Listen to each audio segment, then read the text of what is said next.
Hello বন্ধুরা, আজকে বানাবো আমি চিকেন পোলাও রেসিপি। তার জন্য আমি বাসমতি রাইস নিয়েছি, এটা আমি জলে ভিজিয়ে রেখে দিলাম। আমি 2 কাপ রাইস নিয়েছি, আপনি চাইলে বেশি বা কম নিতে পারেন।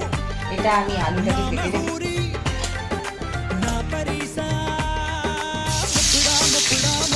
আলুগুলোকে ভাজতে ছেড়ে দিলাম। তেলটা গরম হয়ে গেছে, পেঁয়াজ লঙ্কা কাটা সেটা আমি দিয়ে দেবো। এই চিকেনটা ভাজা হচ্ছে, ভাজা হয়ে গেলে একটু ঢাকা দিয়ে চিকেনটাকে মোটামুটি 70% সেদ্ধ করে নিতে হবে। তারপরে চাল আর ফ্যাটানো দুধ আর একটু দিয়ে দেবো রাইসটাকে আমি ধুয়ে রেখেছিলাম। এটাকে ভালো করে মিক্স করে মোটামুটি 10 মিনিট ভেবে চিনতে দেবেন।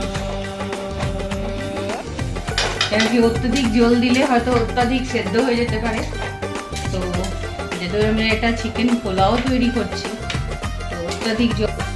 চলুন দেখি আমাদের চিকেন পোলাও কেমন রেডি হয়েছে। আমি কড়াতেই করেছি।